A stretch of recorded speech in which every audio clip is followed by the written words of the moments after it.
All right, good afternoon, everyone. It is 3:01 p.m. on Wednesday, October 2nd, 2024. I'd like to call the meeting of the Housing and Economic Development Committee to order.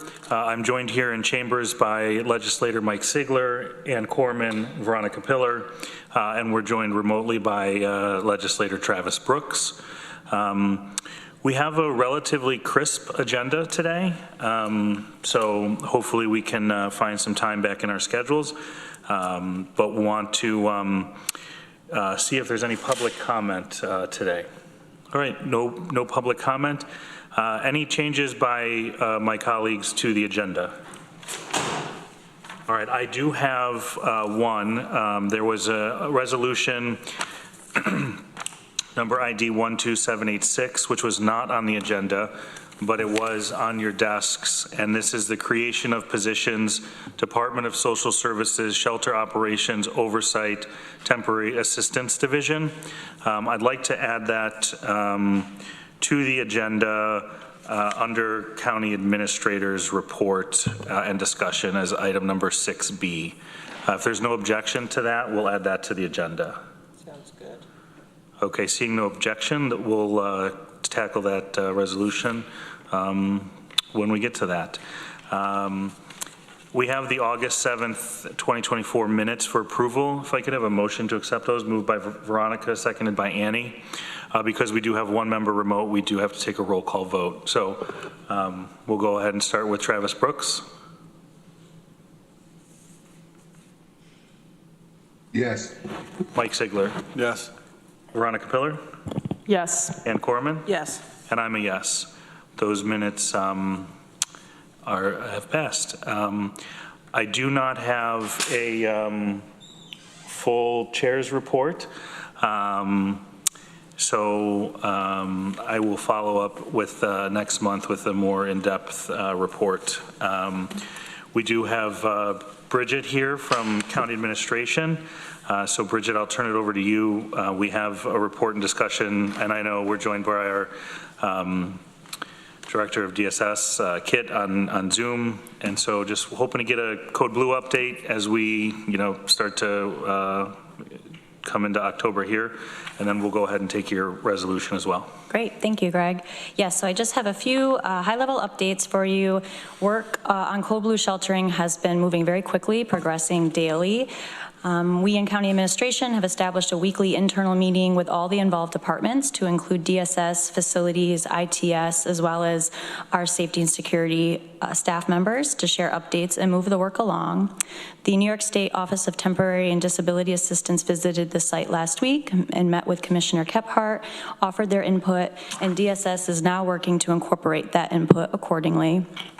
Following Chair Klein's op-ed last week, an email was sent to community partners from County Administration to the city, nonprofits, and neighboring businesses to make them aware of our plans for sheltering and offer an opportunity for any concern or feedback to be shared directly with County Administration.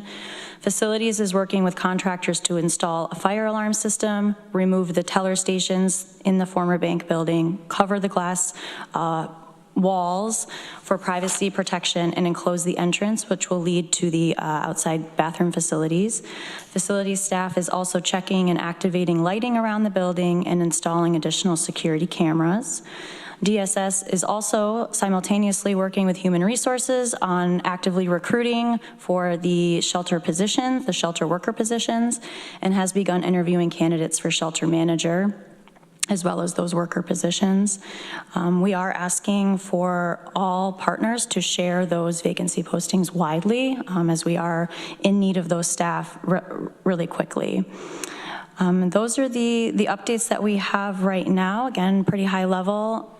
Kit, if you had anything additional to add, please feel free, and I'd also entertain any questions. Hi, Kit. Hi, everybody. I don't have any updates. Just a quick correction. We actually didn't have OTDA come and visit the site, but we did meet with them about it last week. Sorry, I think I probably some lines got crossed when I was talking with Lisa, and we are actually going to have them come out and look at the other site that we're looking at for THA sheltering this week. So So they are definitely a part of the process. Otherwise, Bridget, everything you said is exactly on track, and we're working hard to make things come together. So thanks everybody for support. Sure. In terms of timing, and if I should know the answer to this, I apologize. When do we foresee that this will be sort of live and operational? So we're working right now, Greg, on a November 1st deadline. It is always possible that we could end up in code blue weather conditions, temperature conditions before that. If that were to happen, we anticipate having to look at, it will probably be a small number of people at that point that need our services, and we would look at trying to come up with some sort of, before the shelter is open kind of arrangement. But we're working on a November 1st deadline, and we anticipate being able to make that. Right now. We've taken steps we're beginning to order supplies and that kind of thing. I am pleased that we are continuing to see a small trickle of people applying consistently. At this point, I think we've done 7 interviews. We are in the process of hiring, I think, 5 so far, and continuing to interview. It's a kind of an ongoing process right now. So things are moving along in that direction, but the more we can talk it up and try to recruit people, the better. That's great. Can you just, Kit, refresh everybody and for members of the community and public that may be watching or watching this later, what the temperature parameters are for Code Blue and the obligation we have there? Sure. So Code Blue sheltering goes into effect anytime it is 32 degrees with wind chill. So it can actually be a little warmer than that, but if you've got conditions such that you've got a wind chill value of 32 degrees, we're obligated to shelter people.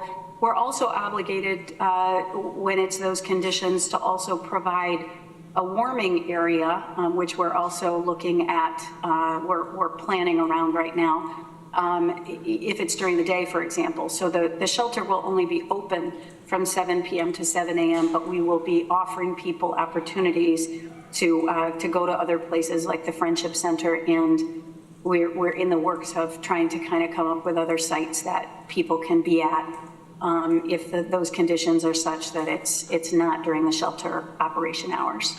Great. Any questions from members of the legislature for Kit or Bridget on this topic? Veronica? Is there any support that would be valuable from the legislature or legislators in terms of helping prepare or supporting networking with our community partners and fellow government folks as you do this mad dash to November 1st? Sure. So thank you, Veronica. I really appreciate that. And I think, so first I'll say, I think you are being supportive just in your support around hiring and creation of these positions and doing all that you're doing around that. I would say that talking it up in the community to really talk about what we're finding as we interview people, the people that are coming forward, and I commend people for this, they are really people that are saying, hey, I'm invested in this population. I'm concerned about people. A lot of people have a personal connection, a relative who was homeless at some point, or somebody who's maybe struggled with something like mental health or substance abuse in their lives. And people are really, I would say, mission focused. So just to kind of promote that idea, and people who have that concern and want to support, encourage people to apply. The other pieces that we're working on is, we're getting donations of various things. We don't need a ton of stuff, and we don't have a place to accept a lot of things, but we will be eventually talking to partners about, some small amounts of food, and looking at, I know we already have gotten a donation of some comforters for people who will be sleeping. So there's some talk in the community about that. Lastly, I would say that, part of what we're also working on right now is looking, we're going to talk about this resolution, is looking at the infrastructure within DSS, because there are whole, additional functions that we will need to maintain to be able to have the shelter function externally from DSS. So I would say those components are the primary right now. So I can't think of anything else other than that right now, but I really appreciate all the support around that. Ann? Yeah, thank you for bringing that up, Veronica. Anything we can do to help, please let us know. And I know a bunch of us toured the facility that's going to be being used for Code Blue, and I know personally, I know it's a huge task to turn this building around so quickly, so I don't mean to put more stress and tasks on you, but if I know at least I would be interested in taking a look, once it's about ready to get going, to see what we're providing for the community. Thank you. Absolutely. I think we're a little ways away from that, but absolutely, Annie, once we get things close to that point, we'll definitely do a shout out and open that up. So I think the last thing, I'm just running through things in my mind. The last thing I would say around support is, what we're going to be providing for Code Blue this year is somewhat different than what we have provided in other years.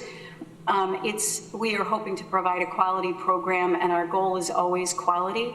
But because in the past, we sometimes have had people in things like hotel rooms, which we won't be utilizing this year. We just don't have those resources anymore. I would say the other thing that we all have to do, or it would be great if we could do, is to kind of, as we communicate with the public, as we communicate with people that are in an advocacy role, to remind them that we are meeting the obligations. We're looking to really provide a quality program, and that that shelter and keeping people safe is the goal. That we aren't providing less necessarily because we're not providing something at a hotel. So that's a bit of a dialogue point that I think we all end up in it at some point. But it can feel to people sometimes like it's a deficit. But the reality is that the more that we're able to kind of engage with people and really keep eyes on people to make sure that people are safe and they aren't at risk of things like overdose, it is a quality issue that we're looking at. So, yeah, thanks for that reminder, Kit. I know that's an important piece of the conversation, and that we continue. I think your department and county administration, facilities, and I'm sure I'm missing some folks that are working on this, and to Ann's point, to be able to turn something like this around relatively quickly and have the imagination and creativity to repurpose and retool and sort of rethink processes, on top of serving some of the most vulnerable populations in our community and people who are at great and significant need through the various other programs that your department oversees is, hats off and kudos. And I know we don't always get it exactly right or perfect and those kind of things. And, I'm sure we'll fumble here or there and we'll recover. But I can say for certain that we are trying our best. And that's, I think, all we can really ask for in these type of situations where unexpected circumstances lead us to our current situation, and we're doing what we can to make sure we have, again, to your words, a quality program, a quality offering for folks. So thank you for that, and I know personally I will continue to support whatever efforts you need to make these possible. And just, again, want to say thank you, because I'm sure it's something that you're not hearing a lot or may not hear a lot in this process, but it doesn't go unnoticed. Thank you. I appreciate that. Absolutely. If we could move on, unless there's other questions specifically about Code Blue or sheltering, we do have a resolution that was added to the agenda.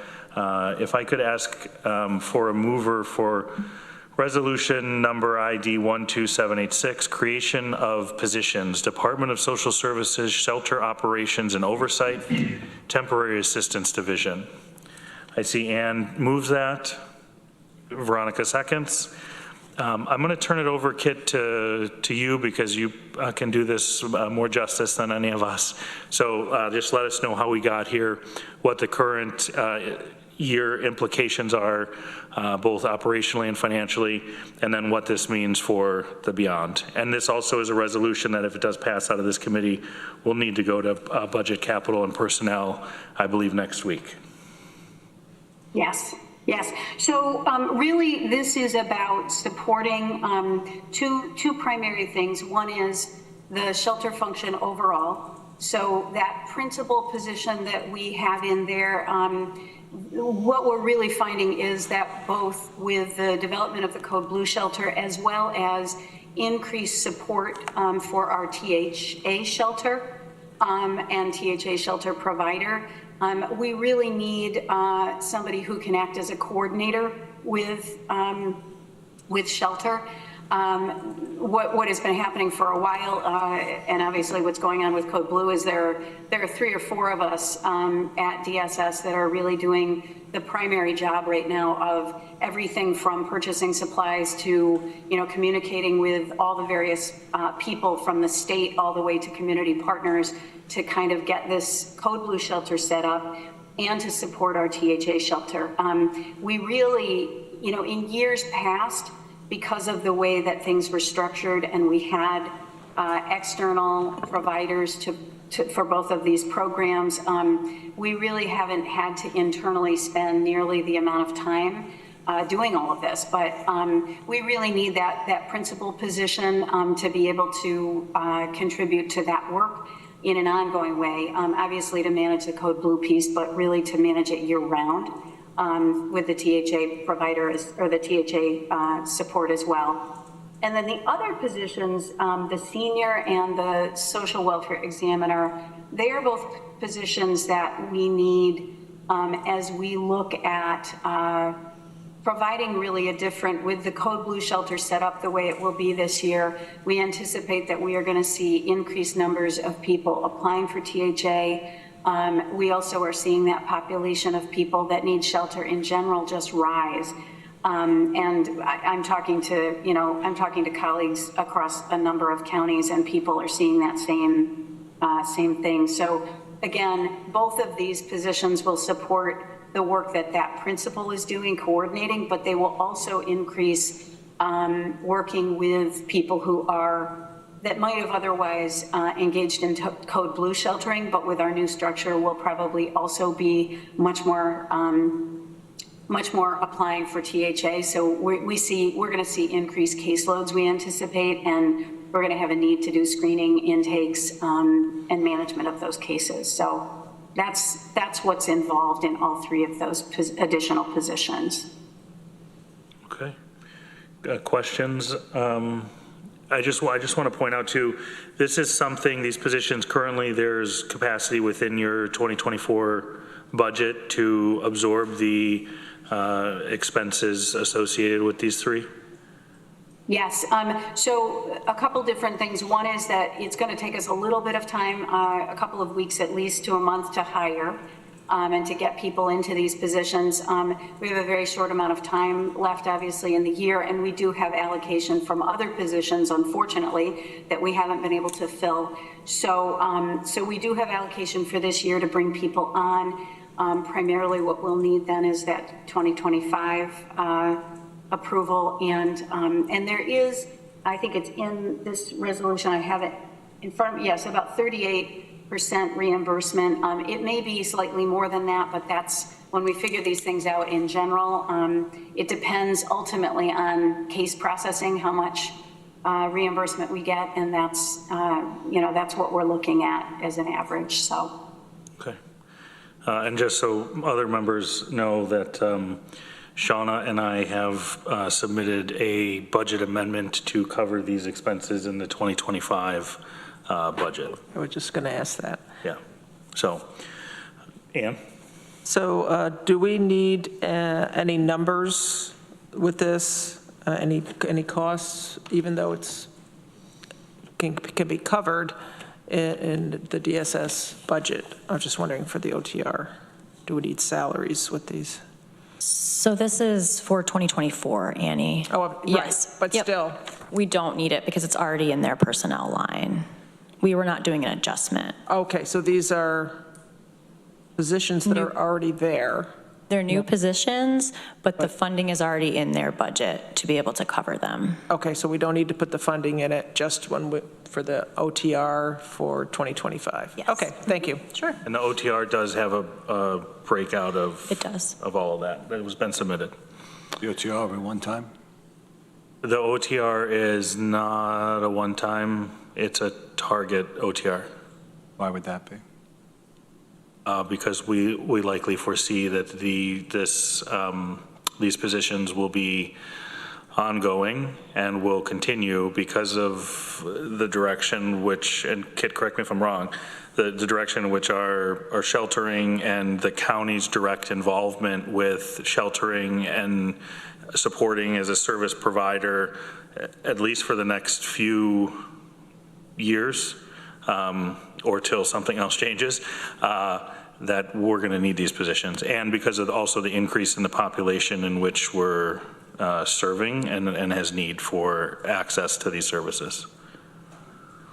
Kit, is that a fair?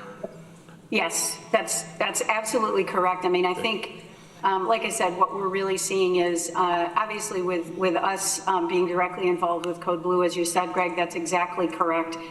There's a lot involved in getting this set up, but there's going to be a lot involved in coordinating. And then, I'm anticipating that next year we will have to, bring people back. There's a lot of work that actually happens off season with Code Blue around managing the reimbursements, making sure that we're handling, the expense reports. There's a lot that is kind of a coordination function that prior to this, with our former provider, they were doing a lot of that, and we were doing some internal management. But now that we're going to be the full show for all of this, we will have to manage that. But the other issue is that as sheltering is getting more complicated and it is more involved in terms of behavior management, getting people connected to services, looking at more families in shelter and having to manage everything from child welfare issues to, trying to get people employment. There's just a lot more working with our provider than there ever has been. And so the other piece of this, some of these positions will be doing more intensive work with our provider who's going to be managing the THA piece of this. So there's just a lot more involvement on the part of the department.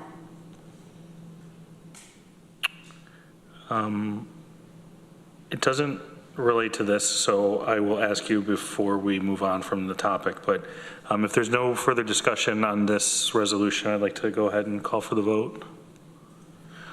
Travis Brooks? Yes. Mike Sigler? Yes. Ann Koreman? Yes. Veronica Filler? Yes. And I'm a yes. So that passes unanimously, and this will get sent off to BCP for their consideration at their next week's meeting. The question that I had, Kit, which is probably the $1 million plus question, have you heard of a Code Blue allocation yet from New York State? I think that's the $64 million question, Greg. We are all waiting. I think I mentioned before, last year we got this on August 21st, I believe, or 23rd. We still have not received our allocation, so it's a bit frustrating. We are in communication with OTDA, and OTDA has been fairly reassuring that they're coming and that we shouldn't worry too much, but that's the most we have. So no, unfortunately not. We're just waiting. Okay. I'll let people know as soon as we get it. I'm sure you will. I'm sure you will. All right, if there's no other questions for Kit, we appreciate you joining in the meeting today, and we'll let you get back to it. I do see also that we have Liddy Barger on from the Continuum of Care. And just, Lydia, if you're there, don't mean to put you on the spot. but would just like to say hi and see if there's anything from your end that you'd like to share or update, or if not now, if we could ask maybe for next month to maybe take some time and get a little bit of a more in-depth update in things that are happening in your sphere of influence. Sure. I don't have an update for today. Happy to be here. Love to listen, and I'll be happy to put a report together for next time. Okay, great. We'll save some space on the November agenda for the Continuum of Care for a brief update. Thanks, Liddy. All right, Nick, it looks like you're up. Let me go back to the agenda here. We have 3 resolutions under Arts, Culture, and Tourism. We'll go ahead and put the first one on the table, the award of the Fall 2024 Community Celebrations Grant, ID 12724. If I could have some mover for that. Moved by Ann Koreman, seconded by Veronica. Nick, I'll turn this one over to you. Yeah, sure. Thanks. This is our slate of Fall 2024 Community Celebrations Grant Awards. We had 3 applications that came in for this cycle and 1 that was held over from the spring. You can see the table of awards listed there. Some great events coming up. And yeah, happy to answer any questions folks have about the Community Celebrations Grants. Any questions or comments by members of the committee? Mike Sigler. I would normally just abstain from this, but the amounts are so small, I'm not going to be selling them billboards, so I think we're going to be, so I'll vote on it. Okay. Any other comments? All right, seeing none, we'll go ahead and take a vote. Travis Brooks. Yes. Mike Sigler. Yes. Ann Koreman. Yes. Veronica Pillar. Yes. And I'm a yes. So that passes unanimously. Next, we have the award of the Fall 2024 Tourism Advancement Grants, Doc ID 12725. If someone could move that. Moved by Veronica, seconded by Ann. Nick? Sure, thank you. Similar, this is our slate of awards that are proposed for the Fall 2024 Tourism Advancement Grants. The goal of this grant, I should clarify, is to attract folks to come to Tompkins County for both overnight visits and to spend day trips here. We've got some interesting and new projects in the mix here, and some repeat events that you hopefully are familiar with. Yeah, I think it's exciting to get some things on the calendar here through the end of the year and then up into the beginning of 2025. So again, happy to answer any questions folks have about particular projects or applications. Mike? I am going to abstain from this one. Okay. It was kind of cool to see Hammerstone School on here. I think what they're doing is great. Just would be curious if you could share a little bit more on the relationship to what they're doing in tourism and tourism advancement. Yeah, I think, from what I recall of their application, they, were reaching out to folks, women who are interested in carpentry and woodworking and getting into that field and learning those skills. They've got they've been building that network and education for quite a while, and they're trying to expand that, and I think there's a really, really well thought through application, and so I think we're happy to help them grow that. That's great. Veronica? Oh, just anecdotally, having participated in a few Hammerstone courses, I'm surprised how many fellow participants have come in from out of town and are staying overnight here for the duration of the multi-day courses. That's fantastic. Yeah, that's great. Any other questions on any of the awardees or process for Nick? All right, seeing none, we'll go ahead and take a vote on this one. Travis Brooks? Yes. Ann Koreman? Yes. Veronica Pillar? Yes. I'm a yes, and we'll just note Mike Sigler abstained. All right, the last one we have, Nick, is the award of the 2024 Tourism Capital Grant, Stock ID 12726. I'll go ahead and move that. And if I can have a seconded by Veronica. And Nick, I'll turn it over to you. Great. Thanks, Greg. So this is our annual slate of tourism capital grants. These are, there's a combination of capital investments, which are projects that will be implemented here in the next year or more to increase the capacity or attractiveness of a visitor facility within the county. There's also some, I believe, 3 feasibility studies in the mix here. These are studies that organizations locally are going to be doing to explore whether or not a particular project is viable and should move forward. We have we had a very competitive round for tourism capital grants this year. I think over $1 million, or not almost $1 million requested, and just over $300,000 available in the budget. So we had some really difficult choices to make in the review committee for this award this year, and I feel like this slate of awards, it represents like a really good diversity of projects around the county and various interest groups and audiences that are interested in potential visitors to Tompkins County. So happy to answer questions folks have about these proposals. Questions? Mike Sigler? I have like 3 questions. I'm sorry I didn't make the meeting. Nope. I was away doing something else. The $75,000 for the Ithaca Farmers Market. Yep. Will that count towards the $750,000 they have to raise in the match for that other grant that they're working on? I believe the answer is yes, that they are, this will count toward the local match for their state award. Yeah. So that's, I mean, that's pretty good. That's like Good 10% leverage. of what they, Yeah. okay. Waterfront wayfaring signs. Didn't we just, I thought we gave a bunch of money to the chamber for wayfaring signs. So this is specific for the like trail around the waterfront. So these are like pedestrian bike signs. They're smaller. Okay. Yep. So just a whole different set of signs. Yep. And last is the, 2 more questions actually, I'm sorry.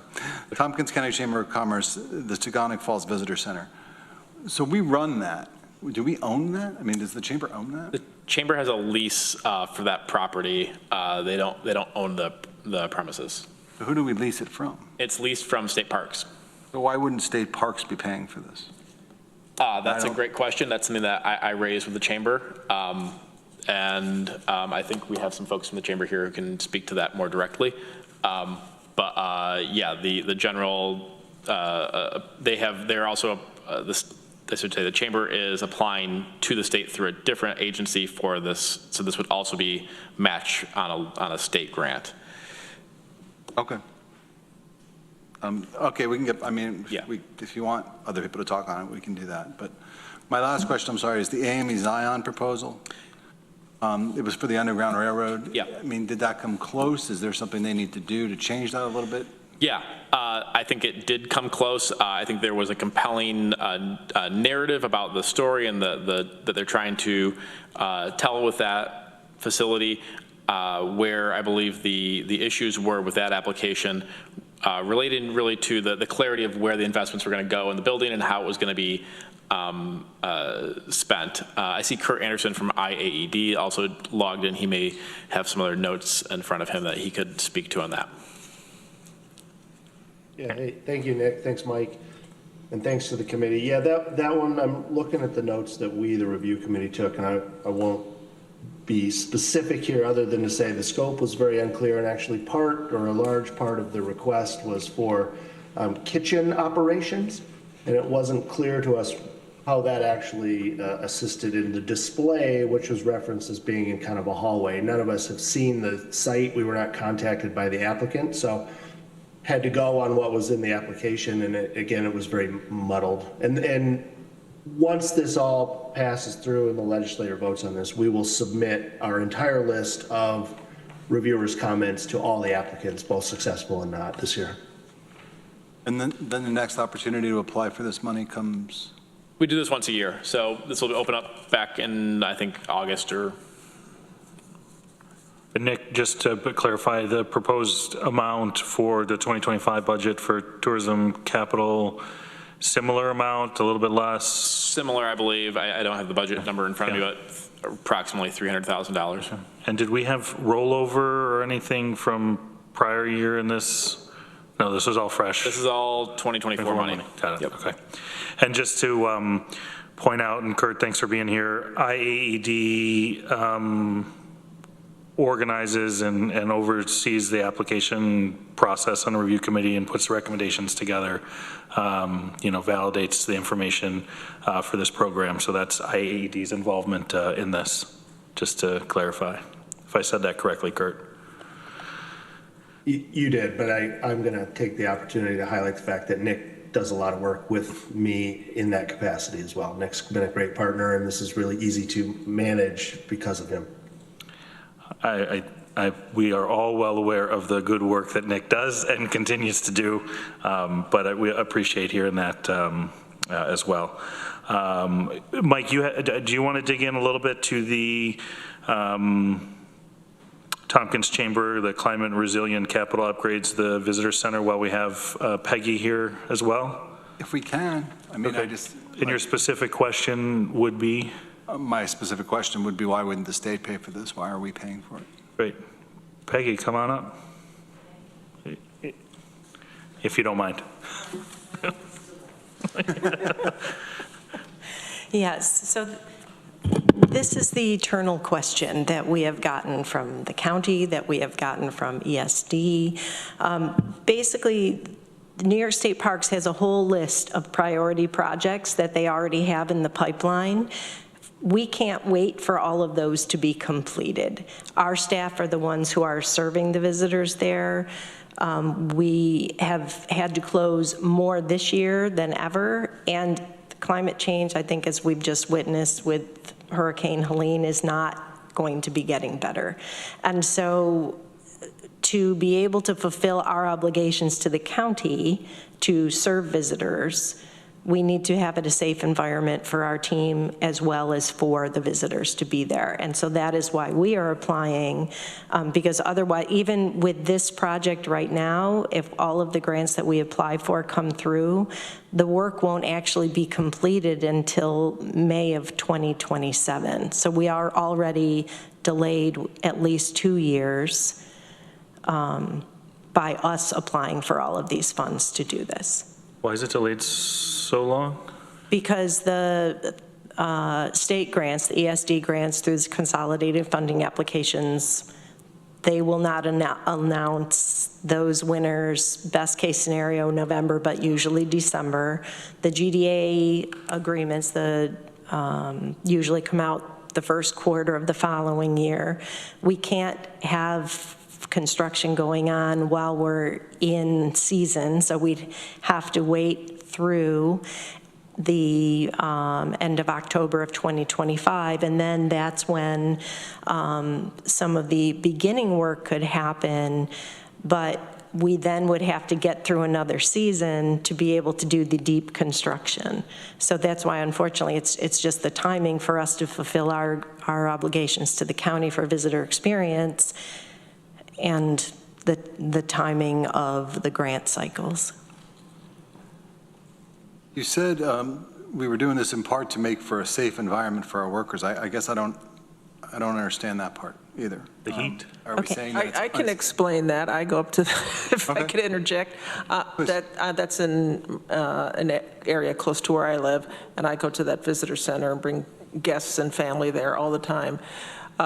Think of it as, I mean, it's a nice little building, but there's no heating or air conditioning in it, and there's ventilation just to allow the building to breathe. So I can't remember how big it is. There's ventilation at the top that just air comes in and out. So whatever temperature it is outside, it is inside. Although sometimes, due to the nature of being in like a box, sometimes it's hotter in the summertime, and anyway, it's not great for employees and even visitors sometimes to go in there. It's either stifling or freezing or windy. Yeah. It's if you can imagine, it's kind of like a greenhouse, because it's glass windows, floor to ceiling. There is a vent all the way around the roof, so there's no way that can't be adjusted. That can't be adjusted or closed off. The electrical in the building does not support even to have fans, because if we plug in fans, then we have to unplug other items to be able to facilitate serving the visitors. The heat, and I'll use June as an example, normally we don't start running into these challenges until July. As you recall, your kids were still in school. That I think it was either the second or third week of June. It was when we were hosting the Pennsylvania Bus Association, where we had multiple days. The actual temperature was in the 90s, and with the heat index, it was in the hundreds. And the building does not cool. So we had to close, and actually for, I think it was 2 or 3 days in a row, we brought giant coolers up to the visitor center, stocked them with water to make sure visitors would be safe, to make sure they could be hydrated, because a lot of folks, they don't even always carry water bottles. So I understand what you're asking, Mike, but if there was a way that we could do this on our own, we would have done it already. Okay. No, yeah, that's fine. All right. Great. Ann? I have a question for the, I think it's 100,000 for this grant, right? 75. Oh, 75,000? We applied for 100, but the recommendation is 75. 75? Is that, maybe that's a question for Nick. So if you might not be able to use that for a year or two, is that correct? Or can you use it? We are looking to phase the project. So Okay. this $100,000 would be used towards our match for the state requirements for the ESD grant. And so, yes, so the first phasing, as you know, when you get into buildings, whether it's a build or a retrofit, you have to have all the engineering, the drawings, and all of that stuff. So we would be able to use that right away towards that first phase of the project. So that 75 will help. And what's ESD? Empire State Development. Okay, thank you. Capital grant. We're big on clarity of acronyms Yes, here. I so absolutely. thank you. I'm sorry. Yeah, Thank you. Yeah. All right, no other conversation, comments, or questions? We'll go ahead and call for the vote. Travis Brooks. Yes. Mike Sigler. Yes. Ann Koreman. Yes. Veronica Pillar. Yes. And I'm a yes. All right, that passes unanimously, and we'll get sent off to Ledge. Nick, any other topics to report from your area? Not that I brought anything to share today, but Okay, more in the future. sounds good. Next up, we do have the Convention and Visitors Bureau mid-year report. So Peggy, welcome back to the table, and I see you have a group of colleagues here. You're all welcome to come find an empty seat around the table. You don't have to just sit in the audience unless you want to. It's totally up to you. Come on up. So I've learned from the last time that we needed to log into the Zoom, so I did, and we'd love the opportunity to be able to share our screen and hopefully not cause great echo chamber like last time either. And before we get started, I do want to make a quick note and congratulations to Peggy as being appointed the interim president and CEO of the Chamber of Commerce. I need to start wearing a sash instead of a name tag. As the interim president and CEO of the Tompkins Chamber and the Visit Ithaca division as well. Great. Thank you. And just I know she's not here, but a congratulations and a note of appreciation to Jennifer Tavares for her decade-long contribution to our community, to the business community, to the nonprofit community, to just all around being a great contributor to Tompkins County.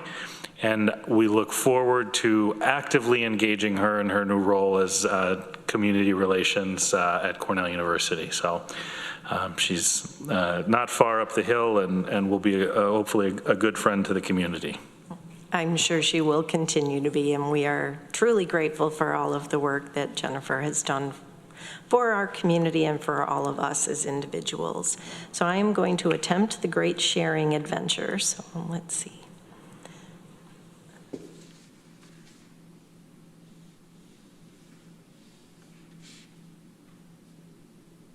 Go. And I don't know that that is showing yet.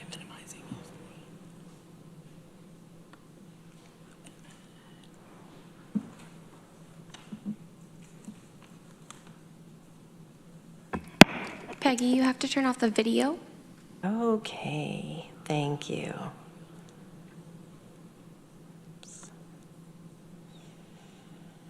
This is why I bring colleagues and friends.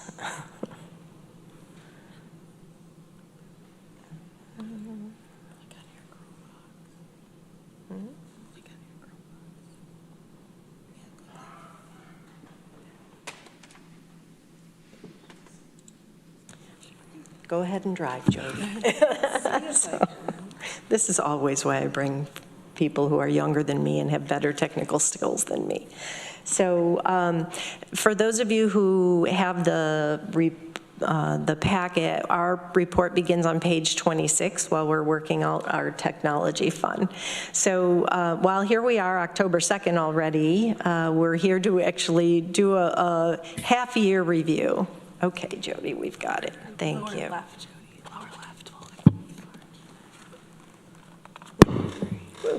Go ahead. And so obviously you know me, I'm Peggy Coleman. I've come to see you frequently, or as frequently as I'm invited. And with me, we have Jody LaPierre, who is our Director of Visitor Experience, Aaron Rafalowski, who is our Director of Marketing, Lisa Connerton, who is our Director of Sales, and joining us in the wings is Bella Glidden, and Bella is our sales assistant. And since the last time we've shared any kind of updates, Bella is one of our new team members in the sales department, and some of the work that we're reporting on, she's been responsible for. So I just thought it was important for Bella to join and to meet all of you. And so we're just going to walk through some of our successes from the first half of 2024. And I'm going to invite Jody to jump right in, and you actually covered some of Jody's part of the presentation. You did, thank you, Peggy.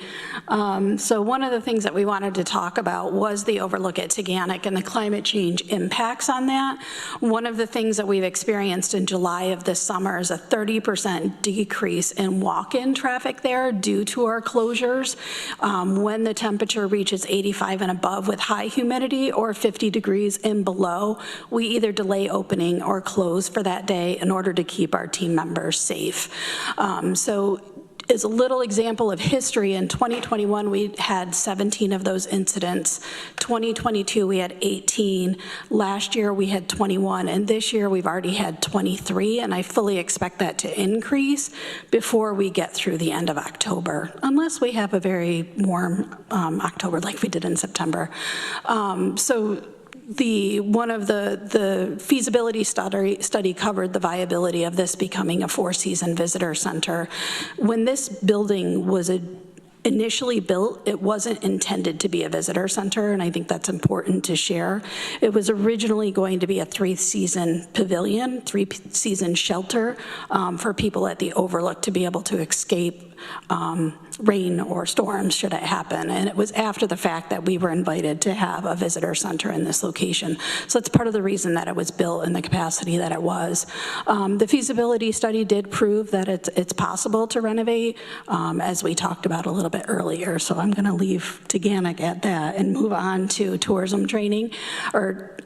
So many of you may remember the arrival to departure tourism training program that we had for a number of years. That is no longer available, so we're working on a new one through Tourism Academy with the intention to focus on the development of highlighting tourism and the value to our community, to frontline employees, really focusing on the economic impact, making sure that they understand the economic impact and the job creation that it creates, also teaching them how to provide authentic and personalized service.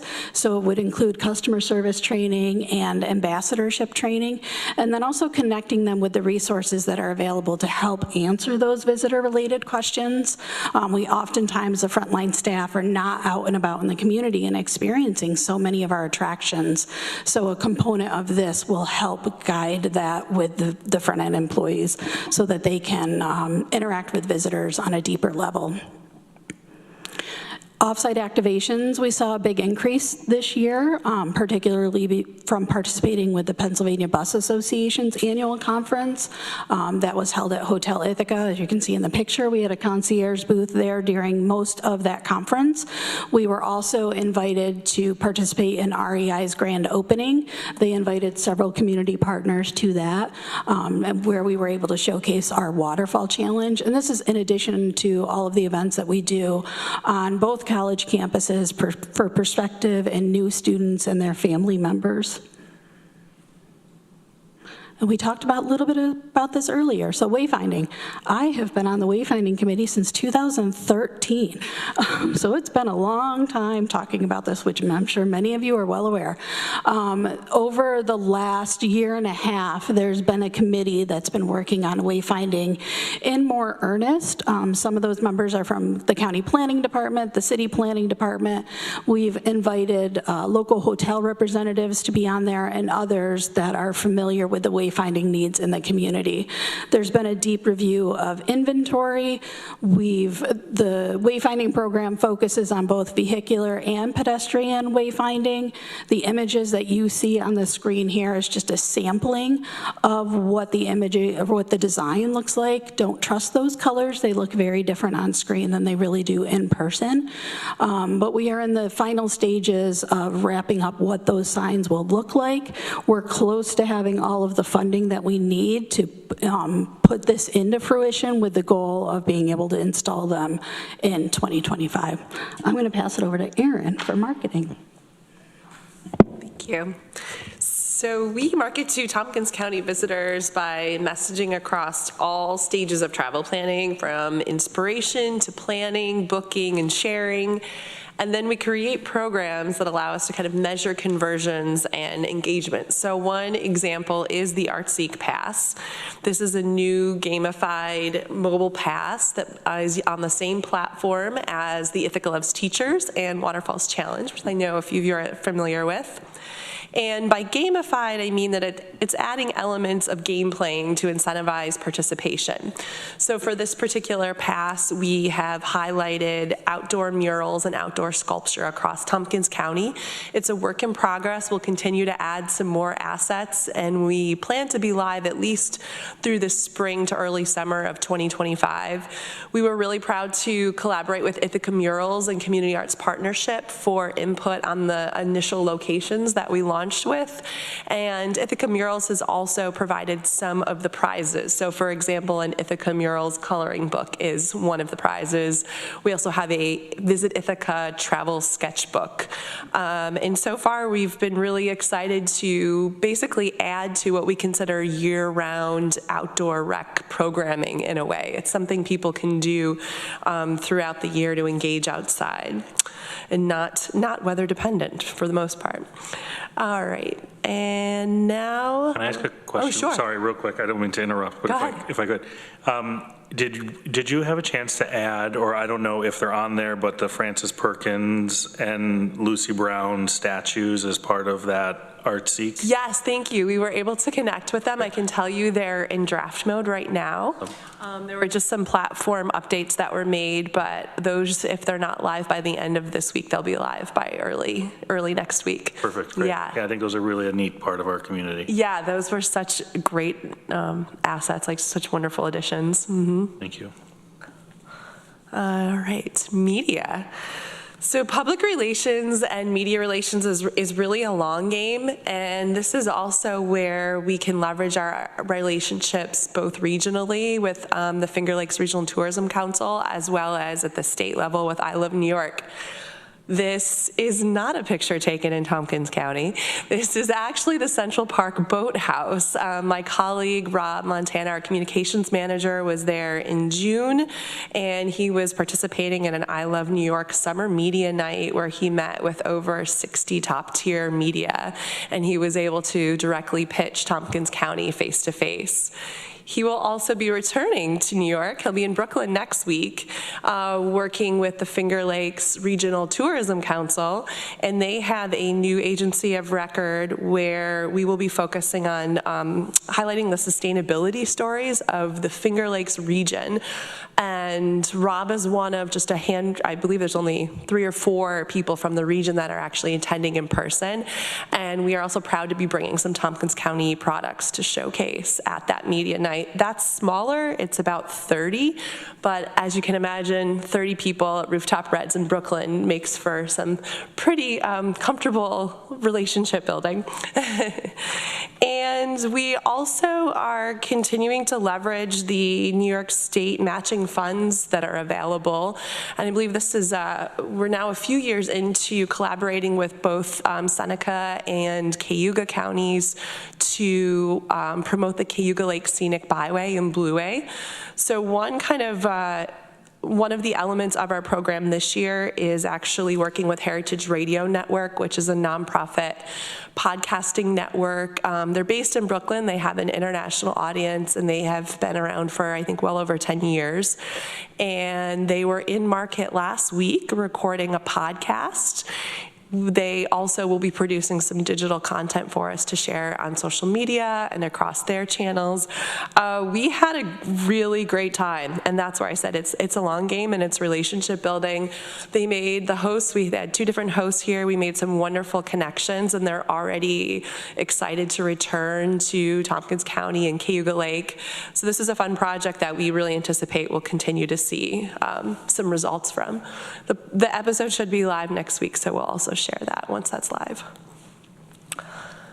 And winter campaigns. So winter through early spring requires its own strategy to show what assets and activities are even available to visitors. You know, it's like, what do I do in the winter? And we work on that year round. In the end of 2023, and really the first quarter of this year, we successfully partnered with Experience Cortland for a PR campaign that developed specific itineraries that were targeting different demographics of travelers. And they were designed to highlight natural, cultural, and educational attractions for visitors to the destination. We're now working with McHugh PR again to continue that media pitching. And from that, we were able to bring 3 content creators, guest content creators and influencers to Tompkins County and also Cortland County. And they provided really extensive social posts, video content that we are, like I said, continuing to see. And now we're building off of that for 2024, 2025. And we've decided to narrow in really on this edu-traveler. So, for example, it was great to hear Hammerstone referenced earlier. So our focus for this winter is going to be like kind of more the some workshops and learning opportunities in the winter. And also that includes non-snow dependent activities. So yes, you can learn to ski and snowboard or snowshoe, but you can also take a class at Hammerstone, Gordlandia pictured here, which is actually from a February program of this year, and even the year-round bird walks at the Cornell Lab of O. So we feel really strong about the assets we have, and we think it's going to really engage the right kind of traveler. We'll continue to do media pitching and also inviting media to come. So that's like the familiarization tours that we're referring to. Social growth. So investing in organic continues to pay off. We feel really, really good about this, both on our website and on social. We've onboarded a new social media specialist, and she's a recent Ithaca College grad. It's really allowed us to increase our short form video storytelling, and we've also re-engaged our TikTok account. VisitIthaca.com continues to see strong traffic primarily from organic. And when I say organic, it basically means when you are asking a question through Google or Siri or what have you, that one of the pages on Visit Ithaca is one of the top sort of answers to your question. We are outpacing our sessions year over year from 2023, and then we're pretty much on par with active users. So those Google Analytics, they changed their platform a little bit this year. They're now on GA5, but we're following that closely and we're trending well. And we really care most about the quality of the engagement. So what pages are they going to on our website? Are there outbound links going to our partners and attractions websites? How much time are they spending? And then on social media, it's really about the quality of the comments. Are they sharing? Are they liking our posts? And here's an example that, with the responses, see you in September. And those are exactly the kind of comments that we hope to see.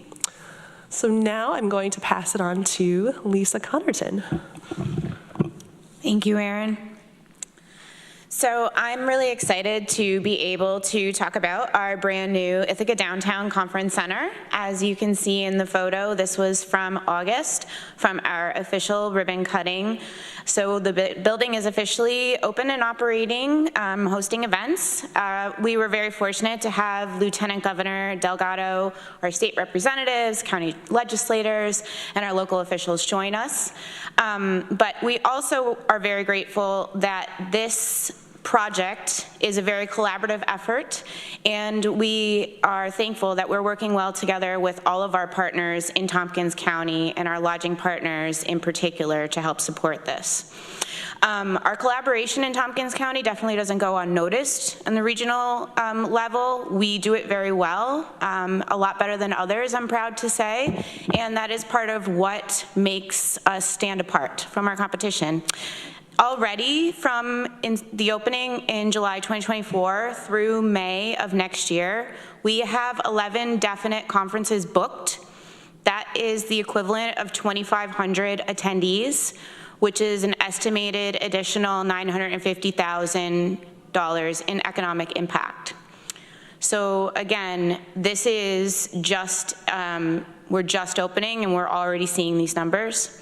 The leads that we get, which are requests for proposals to host conferences in our destination, we assess them very carefully to make sure that the pieces of business that we're bringing in are going to provide the maximum ROI to the county. So we are looking to also, as you've already heard, fill in our need dates, Sunday through Thursday, November through April. We're not looking to increase business where we are already seeing visitors on the weekends, during our peak season, in the summer.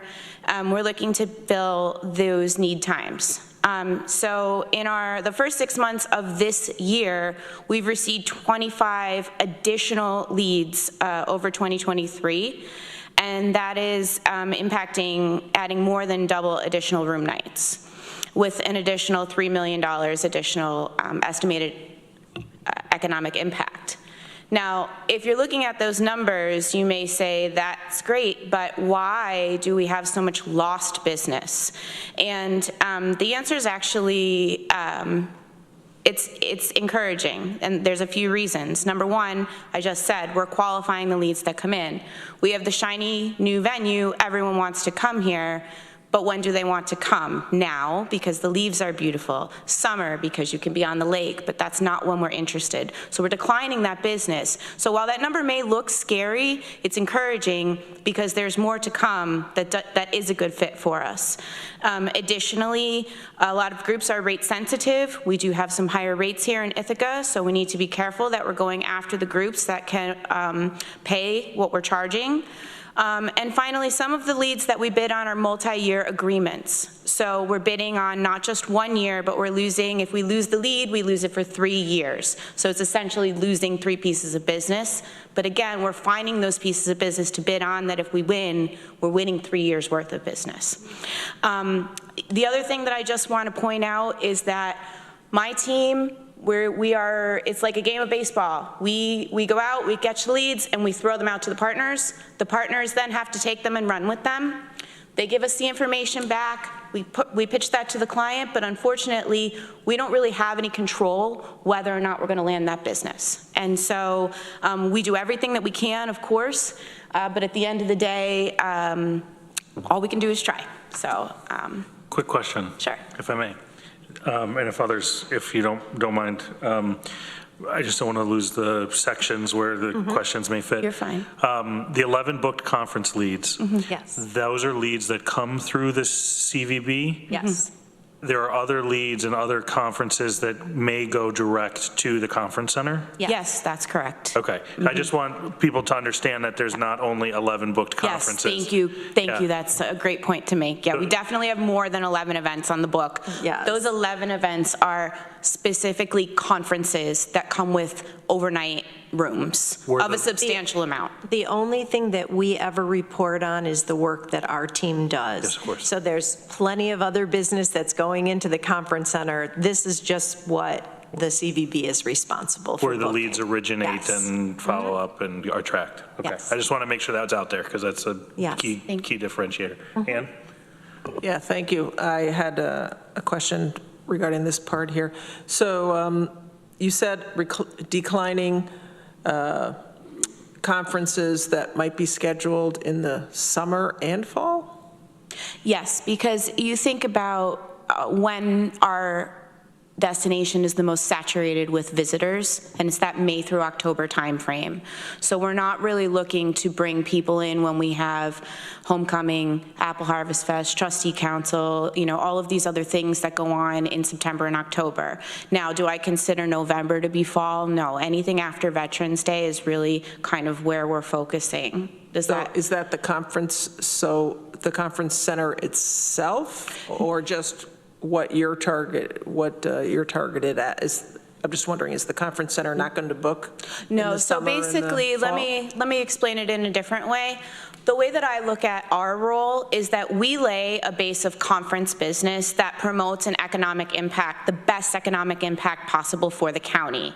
And we do that by identifying the need dates. And so we lay a base of business in the center that is bringing in room nights. They then work around that to fill in other dates that may not need room nights. So they know if they sell their building during graduation weekend, they can sell it to a group that does not need accommodations because there are no accommodations to be had in Tompkins County. Does that make sense? Sure. So a group that maybe is local or could drive a day-long workshop type thing, or conference or something, or event. Absolutely. Something like that. And if you think of it in terms of a timeline, it's more, they're more concerned with bookings. It's an 18-month window now. We'll probably tighten that up. So they'll book on a rolling 12 years, or a rolling 12 months, excuse me. Anything beyond that, so if we're booking for 26, 27, 28, that's what the CVB is qualifying the business and deciding whether or not we want to bid on it based on the room night production that it will. You're taking more of that further type of business. And so for 3 years, so there are organizations that would want, I guess, I'm used to going to conferences where, well, I guess some like NISAC, our state association of counties, they have it pretty much in the same place. So is it things like that where they're going to have the conference or whatever it is?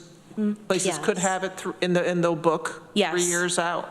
Yes, so there are a lot of state associations that book around the state on a rotation. They either go east-west or they'll go region to region.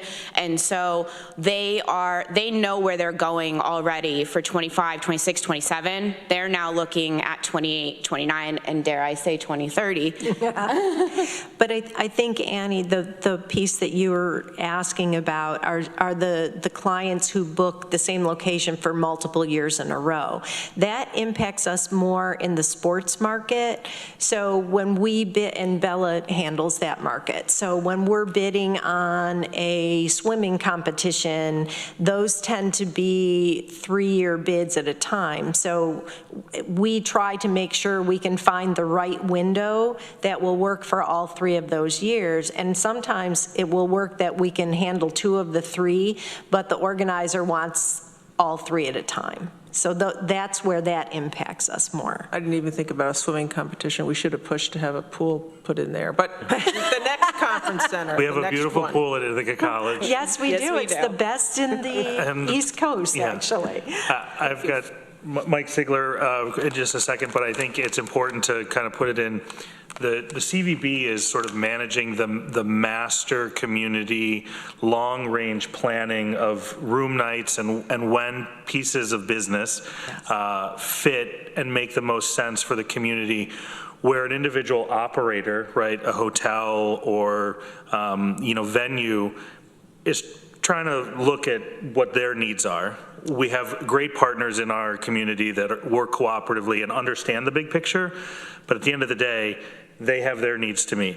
Right. The CVB makes sure that the community needs are met so that when we get a 500 or 600 person conference, there's room nights available that we can put some at the X hotel, the Y hotel, the G hotel, whatever the brand may be, if they're willing to participate and sort of bid on that piece of business. So that's where that sort of rolling 12 months comes into play, and then the longer, bigger picture is what really the CVB is tasked with in terms of qualifying.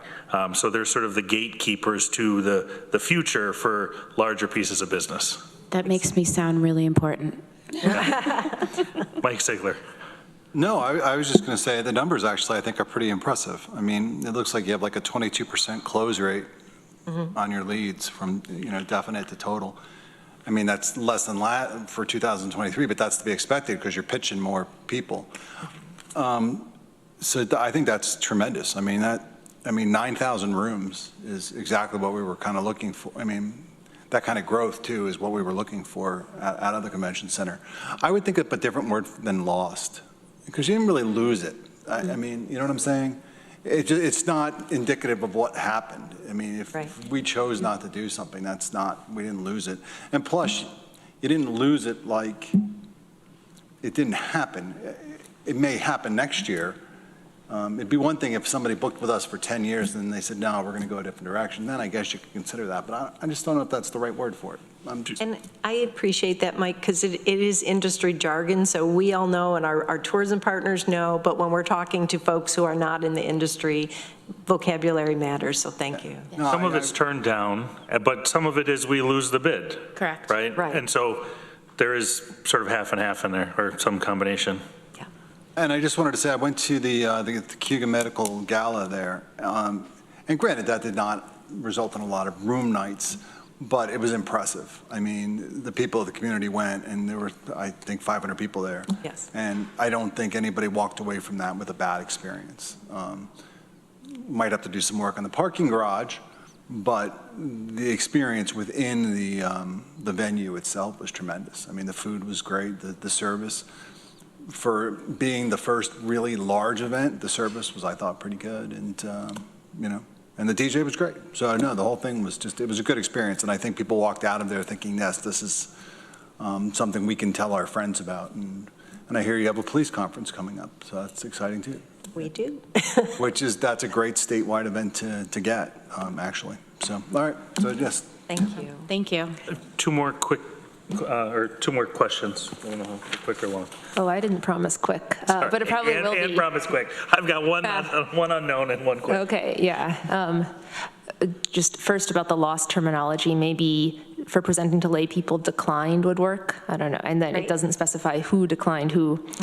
My question was just, could you elaborate on what economic impact means in this context? Sure, certainly. Or Peggy would. Go ahead. Okay. So the economic impact it's a calculator. There's a formula that is utilized, and for every person that comes into the destination, how much they're going to be spending on food, lodging, shopping, those types of things. And so it's a multiplier. And it's a conservative one because it is based on 2019 economic impact calculator numbers. We've not had that updated since then, and that is definitely on our to-do list to have. So this is really conservative numbers. Is the calculator a formula that you, I guess, the CVB make up, or is it how locally specific is it? It is completely locally specific to our destination, and it was done by a tourism research firm. Chimera was the firm who did the research back in, actually no, it was earlier than 2019, maybe 2015. I'd have to go back and see when they did that study.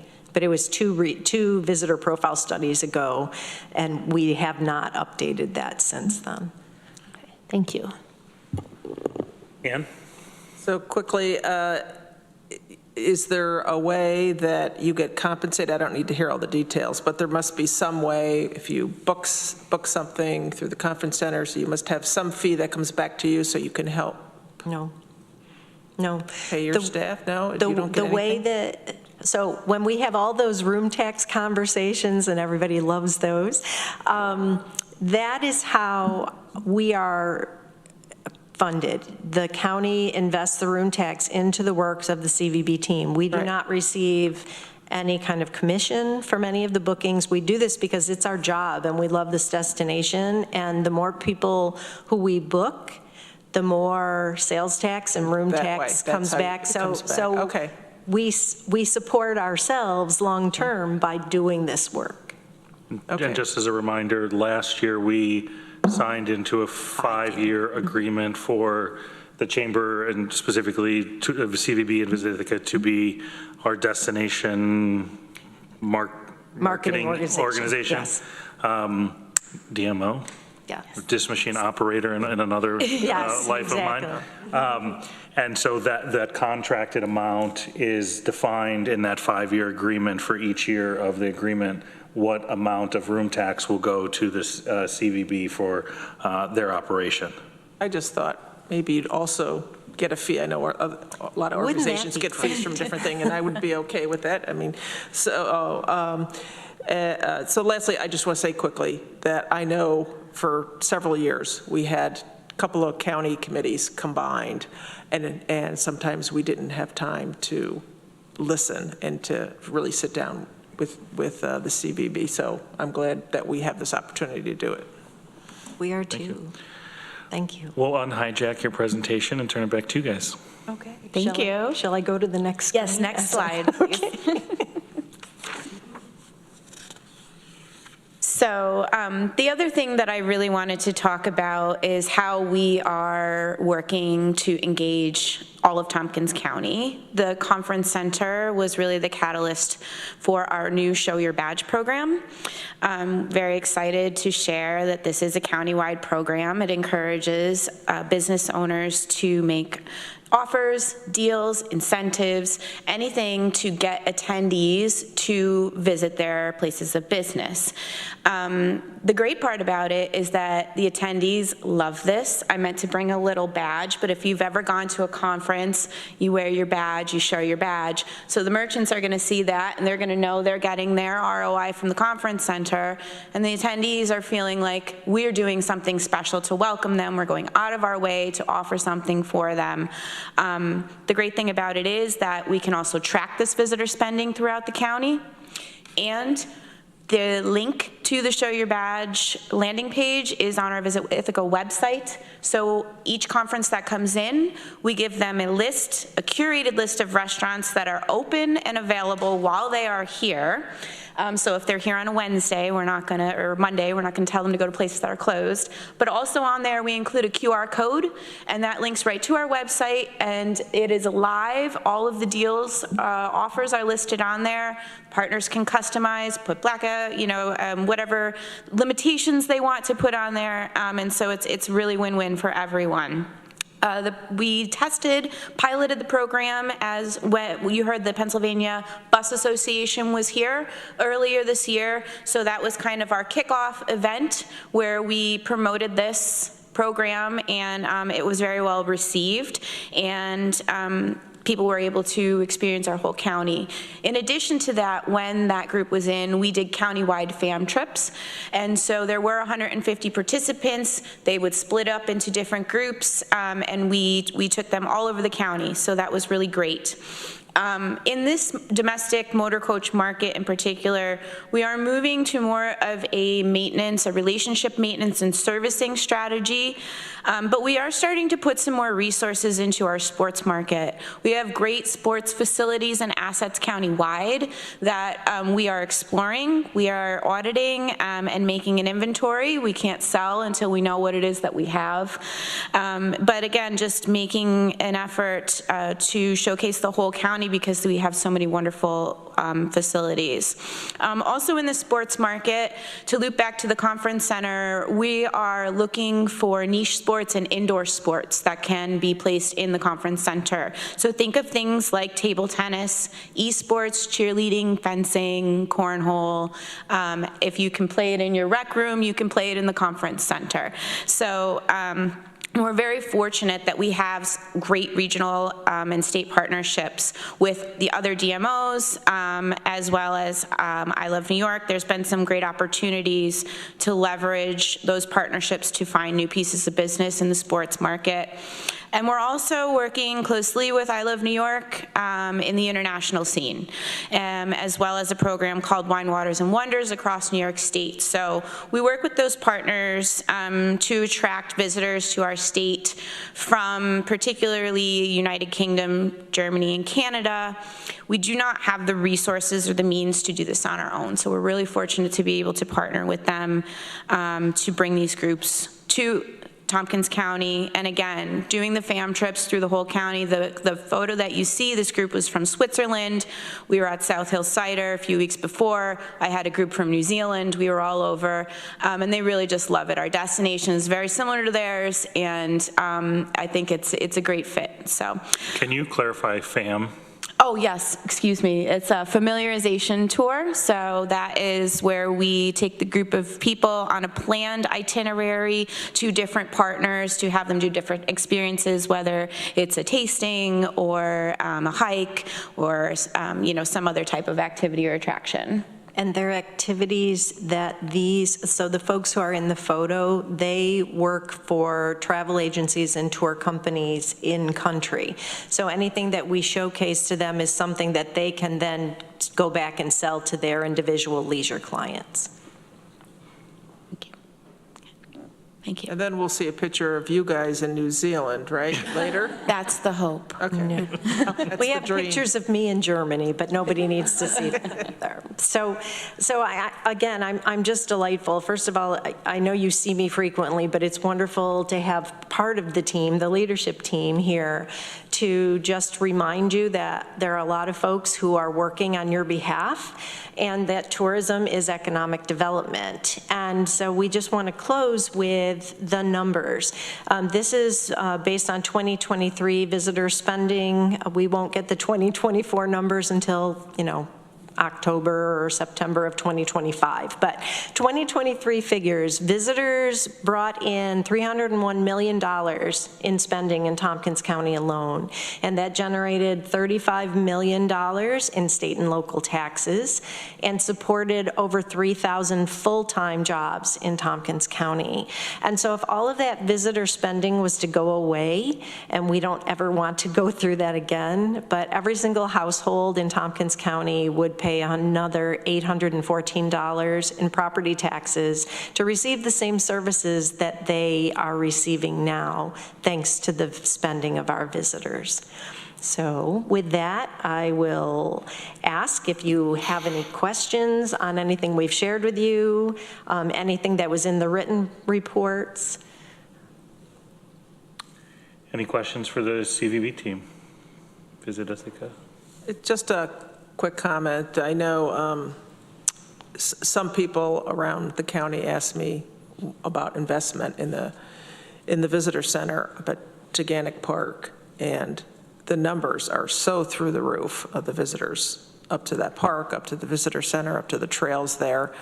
And I know the park has I think a 5-year plan for a lot of infrastructure upgrades, and it is too bad because a good portion, or a good reason, the main reason was because of that increase that they can't do the concerts in the parks anymore there.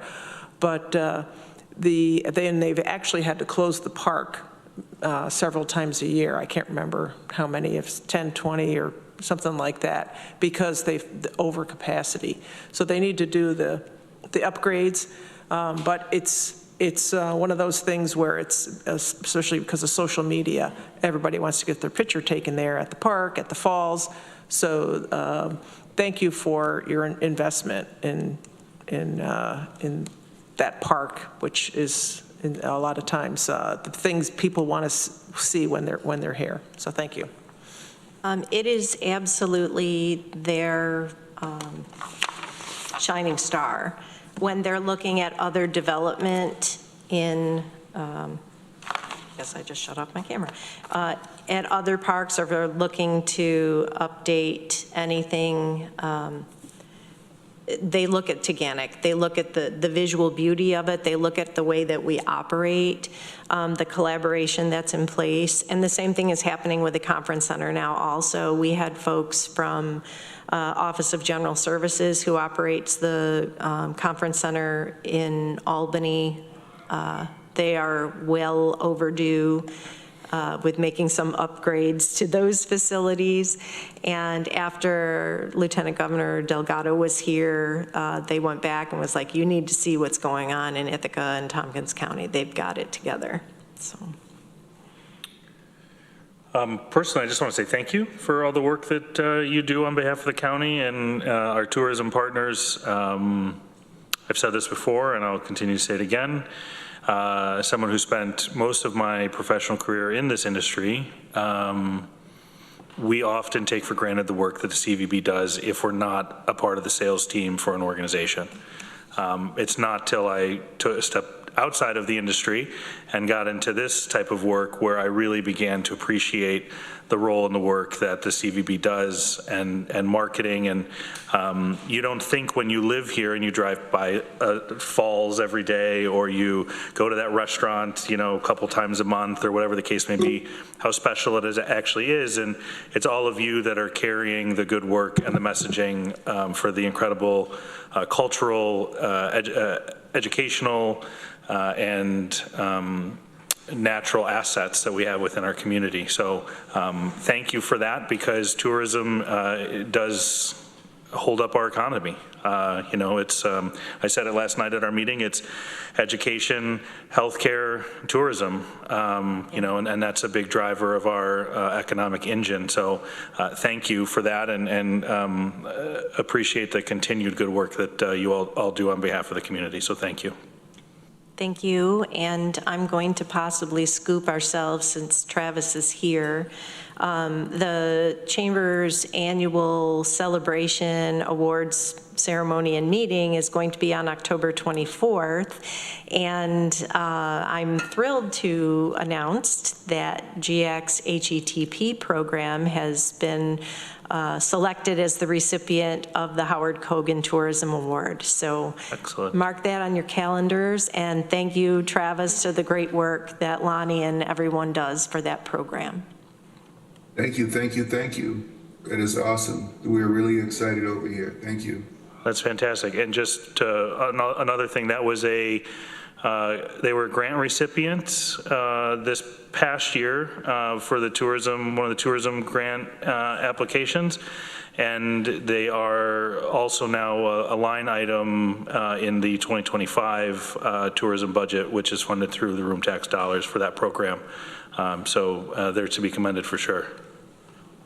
Absolutely. All right, well, thank you all. Thank you so much. Thank you. Thank you. Next on the agenda is committee members' reports. Seeing none, the next piece on the agenda is adjournment. It's 4:29. I'll call us adjourned. Have a great day, everybody. Thank you.